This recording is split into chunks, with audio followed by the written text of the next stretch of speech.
Do you realize it's all the things we don't already have that are part of our gift? There is no belching pipe somewhere on this end of the island which is burping out cinders and crap. You don't have it. There's no hotel or 2 or 3 that's just gathering looky-loos to, take them out of their normal strain.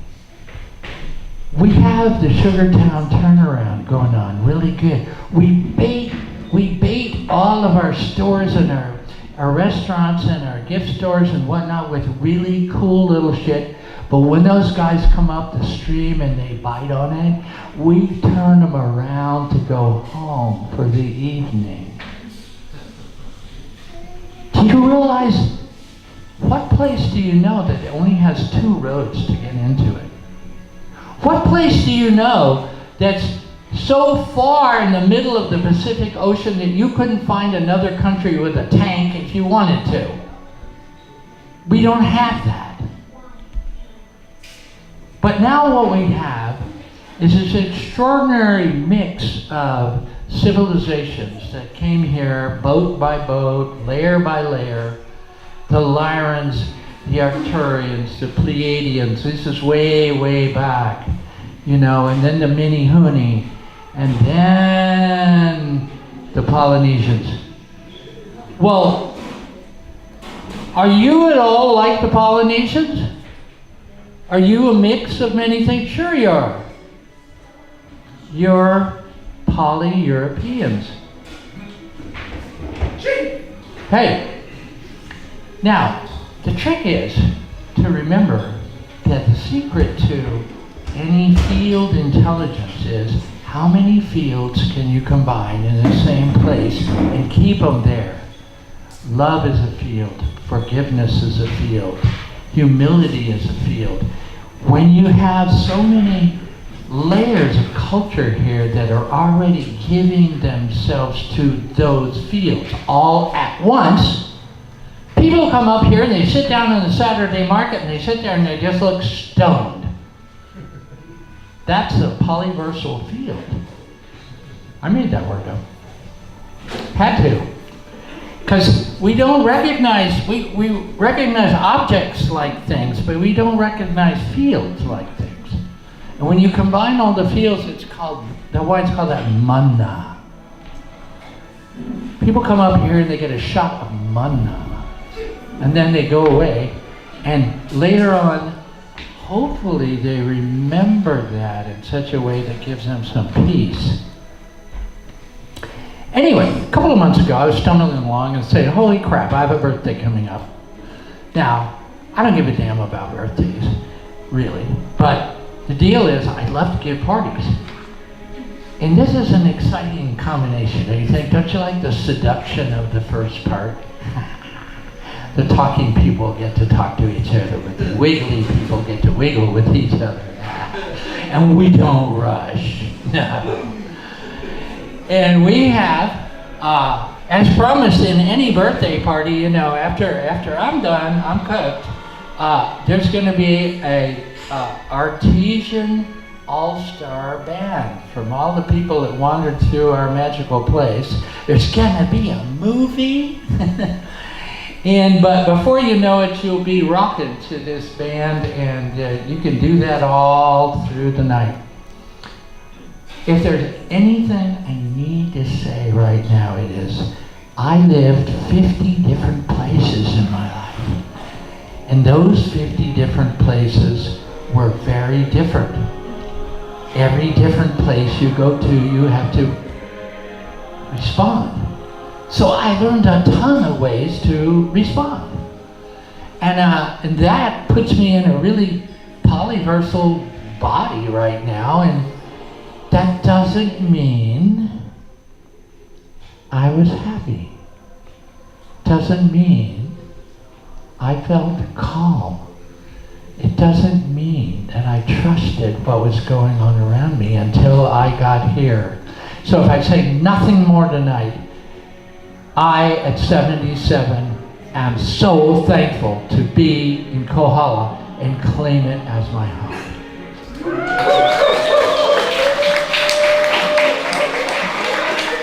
Yeah, that's my rural report. And as a consequence of living here and being the guy who could draw the pictures, I recorded meetings of dreams and ideas since 1990. And they're around you on the wall in many forms. So, we professional artists have a code which says when you get close to croaking, you better take out your best stuff and put it on the wall. And so, this is my best stuff, putting it on the wall. And the only trouble is they never told the audience how to serve a lot of drinks, otherwise. Anyway, what you see on the wall is a cross between cartoons, engineering information, and fine art. Why? Because all the places in the world that want to get bigger and better have ideas that end up in lists. Lists end up in toilets. Experience beats content every time, and a map will just scare off a basic paragraph. So, we have a chance to see around the wall some of the things that I have done to inform me. This one, you can't see it right now in this particular light, but there are two things you need to know about it. One is, there are people who come from out there to be our friends again. Maybe they're our ancestors. And there are people who come from in there that are just as likely to pop a hole in the wall as anything you might think of. Now, how many YouTube specials do we need to understand that it would be really nice for us to have a starport? How likely is it that conscious beings who used to be here working on this civilization wouldn't come first? They would. And so based on that, what would we do about that? And I'm just going to jump to that picture. And that is not this picture. Is this dangerous thing? Is this a dangerous thing? Okay. My big offering is that I'm willing, as a design and strategy guy, to build a starport strategy for North Kohala. Just so happens those crazy sugar makers back in the day left us with an airport. Did you know that we used to have 2 taxis here in 1928? And we had Aloha Airlines landing twice a day. Well, what's going on there now? Well, if we made the right finger painting on the highway, we might get a chance to meet the people who used to be here for thousands and thousands of years. Maybe the Lyrans, followed by the Pleiadians, followed by the Menehune, followed by the Polynesians, followed by the Europonians? I forgot that word, I invented it, but I forgot it already, but Poly-Europeans. And the news recently about the competence of our government should be enough information for you to say, run for your life! Do it where you are! Forget them! No more investments in already broken civilization. So, how are we doing in that world? How are we doing? Do we have a head start on other people to have a completely sovereign, independent, non-governmental organization, which we are? Yeah, we can do that. We know how to do a ship of canoes. We know how to do a team of teams. We know how to let responsibility rise everywhere equally, and everybody has a paddle. Does that mean we can't be interested in intelligent and beautiful things? Not at all. We are so close to making paradise out here every day that we attempt to. It's it's so within reach. So I have a long kind of spiel I could give. Depends on how nerdy you were, but I can sense that you got about another 10-minute limit. Anyway, this is Upolu Airstrip. That is a likely landing spot for a saucer, or 2 or 3. That's a reception center. Between those is an aloha zone where people take ho'okupus out to welcome what probably will be our ancestors. I mean, if they have any choice about it at all out there, why wouldn't they come back to the places they worked in before? So, no cephalopods are coming off the spaceships. And if you haven't seen the movie Arrival, it's a very interesting study of how you say hello. Now, in our world here, the aloha and the kokua and the natural grace of human interaction is such a refined art. Have you ever listened carefully when you thank somebody for doing something here and they say, "You're welcome"? Why? It's spoken in holy words. That level of deep humility and service is just, we've got that.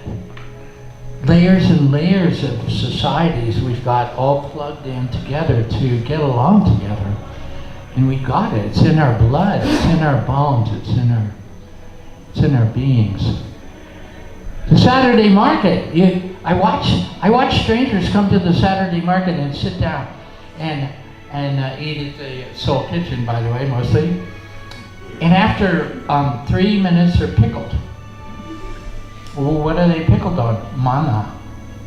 The combined energy of love, appreciation, service, and contribution that we have in our blood now. It's a polycultural blood. So, it's often easy for those of us who aspire to many things to forget what we have now.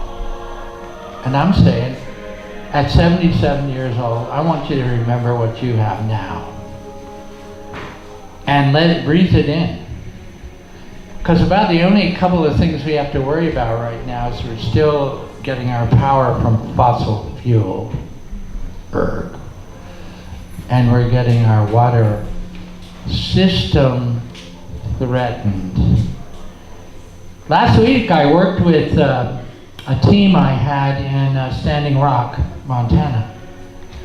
And they were there to support the veterans movement, and they were there to introduce the Natural Guard. So we've been working on for 5 years.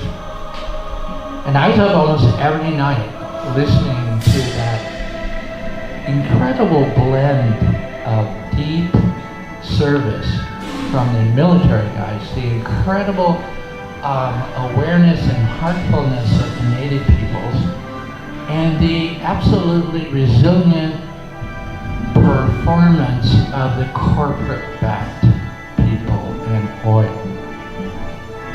Thinks that they feed the people that are there in their villages. And they don't want to not perform. But my gracious, of all the places I know, let's fly down from the center, just cruised around the moon, right?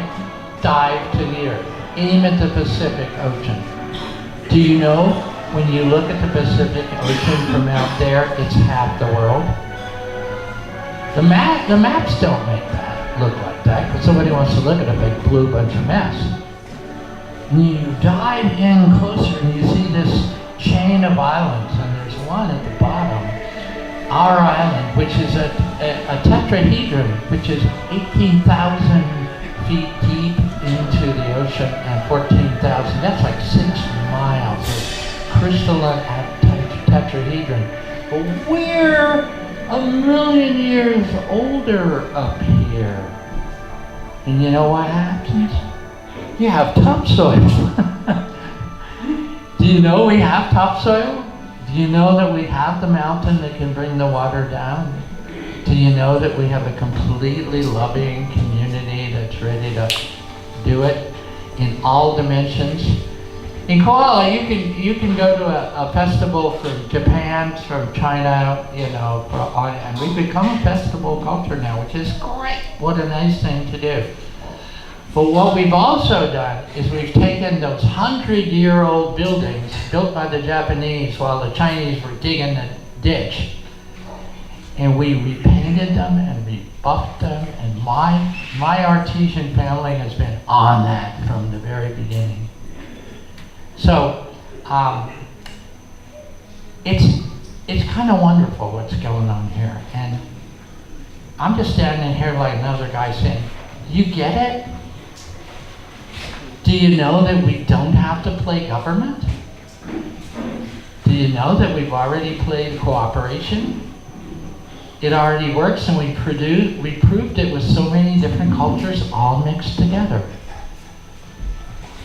It's astounding." Now, I wanted to check in with a couple of elders in the group, because just like the people at Standing Rock, oil is in our face. This light's on because there's oil burning from Indonesia or something, being transported across the country, across the island, and wasting a lot of power doing it. And our water system from the ditch is rusting and falling apart, so to speak. And we have all these farmers at the bottom of the hills who don't want to grow tons of crops. They just want enough to feed their ohana. And we are a sea of ohanas here. It's interesting if you look out there to see. Did you know that we got 31 National Guard guys that are meeting every month? Those are some of our veterans. Did you know how many people can be serviced by our recreation area in Kamehameha Park? Do you know how many people can be serviced by our library? We have stuff. We have lots of stuff. And it just gets better all the time. You can walk up and down this town or the next and have meals from 4 different countries. And we just got a Tibetan clothing shop. You know, we could not be more polyethnic. We are so qualified. Okay, enough of that. In the last 20 years, I've been the guy making recordings at all the public meetings and taking notes like this one on what the heck the public here thinks. We've done it sometimes every 2 years, sometimes every 5 years. Here's the set of things that the community decided were priorities for them. And if John Winter would come up and maybe, since he's tried to take all this stuff and move it into actionable items, give us an idea what's going on with this set of goodies. John, you got that?